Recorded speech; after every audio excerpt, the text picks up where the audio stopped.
So we saw earlier that inductive definitions often provide a nice way to get a hold of the functions we want to compute. Now we are familiar with induction for numbers. So for instance, we can define the factorial function in terms of the base case f of 0 and in terms of the inductive case saying f of n is n times factorial of n minus 1. What we saw is we can also define inductively functions on structures like lists. So for instance, we can take as the base case an empty list, and in the inductive case, we can separate the task of sorting a list into doing something with the initial element and something with the rest. So insertion sort can be defined in terms of the insert function as follows. So I sort of the base case for the empty case just gives us the empty list. And then if we want to sort a list with n elements, we pull out the first element, right? And then we insert it into the result of inductively sorting the rest. So this is a very attractive way of describing the dependency of the function that we want to compute, the value that we are trying to compute on smaller values, and it gives us a handle on how to go about computing it. So the main benefit of an inductive definition is that it directly yields a recursive program. So we saw this kind of a program for factorial, which almost directly follows a definition saying that f of 0 is 1 and f of n is n into f of n minus 1. So we can just directly read it off more or less and translate it. The only thing we have done is we have taken care of some error case where if somebody feeds a negative number, we will still say 1 and not go into a loop. So in general, when we have such inductive definitions, what we do is we have sub-problems that we have to solve in order to get to the answer we are trying to reach. So for instance, to compute factorial of n, one of the things we need to do is compute factorial of n minus 1. So we call factorial of n minus 1 a sub-problem of factorial n. Now in turn, factorial of n minus 1 requires us to compute factorial of n minus 2. So actually if you go down the chain, the factorial n subproblems are all the factorials for values smaller than n. Similarly for insertion sort, in order to sort the full list, we need to sort all the elements excluding the first one, what is called the tail of the list, and in turn we need to sort its tail and so on. So in general, when we do insertion sort, we will find that we need to sort things a segment of the list. So we can in general talk about xi to xj. And in all these cases, what the inductive definition tells us is how to compute the actual value of f for our given input y by combining the solutions to these subproblems. For instance, in factorial, we combine it by multiplying the current input with the result of solving it for the next smaller input. For insertion sort, we combine it by inserting the first value into the result of solving the smaller input, that is the tail of the list. So let us look at one particular problem which will highlight an issue that we have to deal with when we are looking at inductive specifications and naively translating them into programs. So the Fibonacci numbers are a very famous sequence which were invented by Fibonacci, and they occur in nature and they are very intuitive and most of you would have seen them. So the Fibonacci numbers are 0, 1 and then you add. So 1 plus 1 is 1 plus 0 is 1, 1 plus 1 is 2, 3, 5 and so on. So you just keep adding the previous two numbers and you go on. So the inductive definition says that the 0th Fibonacci number is 0, the first Fibonacci number is 1, and after that for 2 onwards the nth Fibonacci number is obtained by adding the previous 2. So the Fibonacci number 2 is Fibonacci 1 plus Fibonacci 0. So as before, we can directly translate this into a recursive program. Right? We can just write a Python function fib which says if n is 0 or n is 1, you return the value n itself. So if n is 0, return 0. If n is 1, you return 1. Otherwise, you compute the value by recursively calling Fibonacci on n minus 1 and n minus 2, add these two and return this value.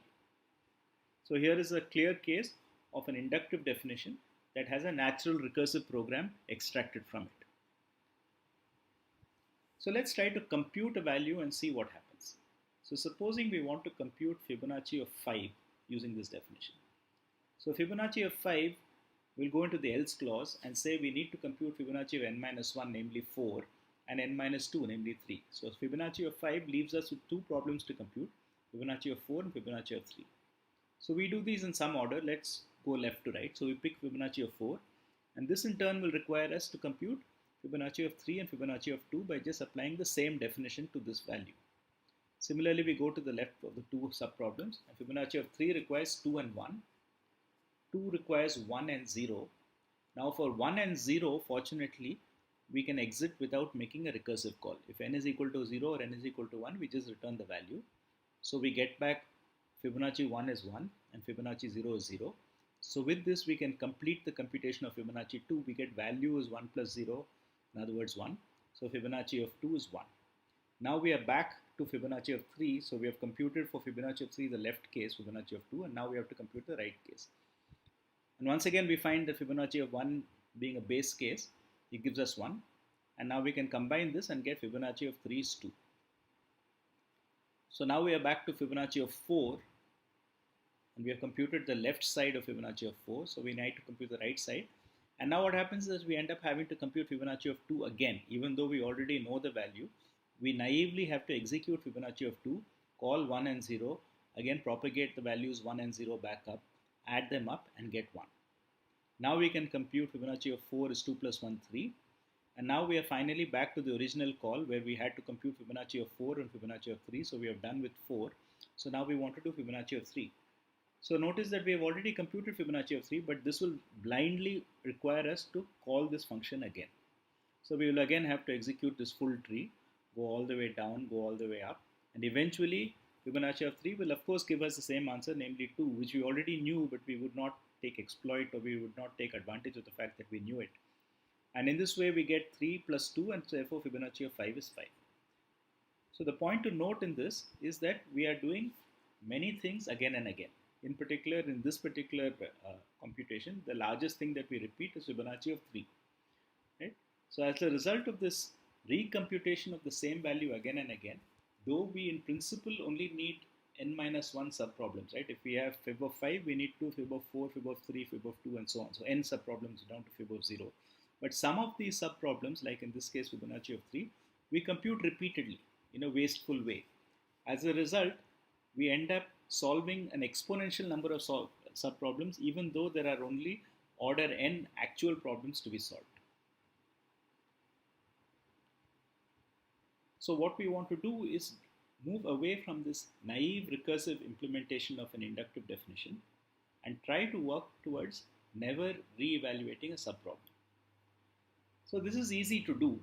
If we could only remember the subproblems that we had solved before, then all we have to do is look up the value we already computed rather than recompute it. So what we need is a kind of a table, right? A table where we store the values we have computed. And before we go and compute a value, we first check the table. If the table has an answer, we take the table's answer and go ahead. If the table doesn't have an answer, then we apply the recursive definition, compute it, and then we add it to the table. So this table is normally called a memory table to memorize, and from this we get this word memoization. So it is actually memo and not memorization. Memoization in the sense of write yourself a memo. Memo is like a reminder. Write yourself a reminder that this has been done before. So memoization is the process by which, when we are computing a recursive function, we compute the values one at a time, and as we compute them, we store them in a table and look up the table before we recompute anything. So here is how our computation of Fibonacci of 5 would go if we keep a table. So this is our table here, right? So we have a table where in some order, it doesn't really matter for now, in some order, as and when we find Fibonacci of k for some k, we just record it. And notice that this table is empty, even though we know the base cases Fibonacci of 0 and Fibonacci of 1 are 0 and 1 respectively. We don't assume you know it, because it will come out as the first time we hit the base case, it will come out of the recursive definition. So let's see how it goes. Right? So we start Fibonacci of 5. As usual, it says do 4 and 3. 4 says do 3 and 2. 3 says do 2 and 1. 2 says do 1 and 0. And now, from our basic case, the base case in the function, we will get back that fib of 1 is 1. So we store this in the table. This is the first value we have actually computed. Notice we did not assume we knew it. When we came to it in the base case, we put it into the table. Same way, fib of 0 is 0. We didn't know it before. We put it in the table. Now we come up and we realize that fib of 2 is now available to us. It's 1 plus 0 is 1. So we store that in the table. We say for k equal to 2, fib of k is 1. Now we come back to fib of 3, and now we go down and it asks us to compute fib of 1 again. Now, although this doesn't take us any work because it's a base case, we don't actually exploit that fact. We first look in the table and say, is there an entry for k equal to 1? Yes, there is.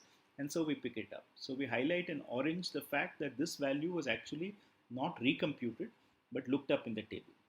So from 1 plus 1, we now have Fibonacci of 3 is 2. Now we go back up to Fibonacci of 4 and it asks us to compute the second half of its sub-problems, namely Fibonacci of 2. Once again, we find that there is an entry for 2 in our table. So we mark it in orange and we just take the value from the table without expanding and computing the tree again, as we had done before when we did the naive computation. So now 2 plus 1 is 3, so we have Fibonacci of 4. So we have to now go back and compute the other branch of Fibonacci of 3, but once again, 3 as an argument k is in our table. So we have an entry here for 3, so we can just look up Fibonacci of 3 and say, oh, it's 2. So once again, we mark it in orange. Right? And so now we have Fibonacci of 5 is 3 plus 2, and that's 5. And then now it's a new value, so we enter that. So notice therefore that every value we computed, we expanded the tree or even looked up the base case only once according to the function definition. Every subsequent time we needed a value, we just looked it up in the table. And you can see that the table grows exactly as much as there are sub-problems to be solved. And we never solved a sub-problem twice in the sense of computing it twice. We solved it by looking at the table. So this is a very easy step to incorporate into our Fibonacci table, Fibonacci function. So we just add this red code. So the green lines are those ones we already had before. So now what Fibonacci says is the first thing you do when you get a number is try and look up the table. Right? So if there is a value Fibonacci of n which is defined, then return that value. Otherwise, we go through the recursive computation. So this is the usual computation, which will make a recursive call and eventually come up with a new value, which is the value for this particular n. So before we return this value back as a result of this function, we store it in the table. So henceforth, if this value n is ever invoked again, we never have to look up the thing, we never have to compute it, it will be in the table. Right? So it's very simple. As we said, when you get an argument n for which you want to compute the function, you first store it into, check the table. If it is there in the table, you don't do anything more, you just return the table value. If it's not in the table, you apply your recursive definition to compute it just like you would normally. Having computed it, you first store it in the table so that future accesses to this function will work without having to do this recursion. And then you return the value you compute. So this can work for any combination of arguments. You just need a table. In Python terms, you just need a dictionary. Okay? For every combination of arguments, if that value has been computed before, that key will be there in our table. So this table in general in Python would be a dictionary and not a list, because the arguments could be any particular values. So some could be strings, some could be numbers, they need not be continuous and so on. Okay? So we basically, for given the particular combination of arguments, we look up whether that combination of keys is there in the dictionary. If so, we look it up and return it. Otherwise, we compute a new value for this combination, store it, and then return it. So we have glossed over a few things. For instance, typically, if we want to really write this properly in Python, we have to use some exceptions and all that. But this is more or less the skeleton of what we need to do. So this brings us to the main topic that we want to do this week in a couple of lectures, which is called dynamic programming. So dynamic programming is just a strategy to further optimize this memoized recursion. So this memoized recursion tells us that we will store values into a table as and when they are computed. Now, it's very clear that in an inductive definition, we need to get to the base case and then work ourselves backwards up from the base case to the case we have at hand. That means there are always some values, some base values for which no further values need to be computed. These values are automatically available to us. So we have some problems which have sub-problems and some other problems which have no sub-problems. So if a problem has a sub-problem, we can't get the problem. We can't get Fibonacci of 5 unless we solve its sub-problems, Fibonacci 4 and 3. But if we have a base case like Fibonacci of 1 or Fibonacci of 0, we don't have any sub-problems, so we can solve them directly. So this is a kind of dependency. So we have to solve the sub-problems in the dependency order. We cannot get something which is dependent on something else until that something else has been solved. But a little thought tells us that this dependency order must be acyclic. We cannot have a cycle of dependencies where one value like 5 depends on 3, 3 depends on 1, and 1 again depends on 5, because there'll be no way to actually resolve this. Right? So there will always be a starting point, and we can solve the subproblems directly in the order of the dependencies instead of going through the recursive calls. We don't have to follow the inductive structure. We can directly say, okay, tell me which are all the subproblems which don't need anything, solve them. Which are all the ones which depend only on these, solve them, and so on. So this gives us an iterative way. So if we look at the subproblem for Fibonacci of 5, for example, it says that it requires all these subproblems, but the dependency is very straightforward. 5 depends on 4 and 3, 4 depends on 3 and 2, 3 depends on 2 and 1, 2 depends on 1 and 0 and 1 have no dependencies. So we can start at the bottom and then work ourselves up. We can say, okay, Fibonacci of 0 needs no dependency, so let me write a value for it. Fibonacci of 1 needs no dependency, so let me write a value for it. Now we see that for Fibonacci of 2, both the things that it needs have been computed. So I can write Fib2 in the table directly without even going to it from 5. I'm not coming down from 5. We are just directly filling up the table, just keeping track of which values depend on which values. So assuming that we know the function, we can calculate this dependency and just compute the values as and when the dependencies are satisfied. So now we have 1 and 2, so we can compute Fibonacci of 3. So we just compute it. We have 3 and 4, so we can compute, 2 and 3, so we can compute Fibonacci of 4, so we compute it. And finally, we have 2 and Fib3 and Fib4, so we can get Fib5. So this really, as you can see, becomes now a linear computation. I can just walk up from 0 to 5 and fill in the values. And in fact, this is what we do by hand, right? When you ask me for the 10th Fibonacci number, I can write it out. I can say, oh, 0, 0 plus 1 is 1, and then 1 plus 1 is 2, 2 plus 1 is 3, 5, 8, 13, 21, 34. So clearly it's not a very complicated process as it seems to be when we have this exponential recursion thing, right? I can do it on the fly more or less, because all I have to do is keep generating the values in a sequence.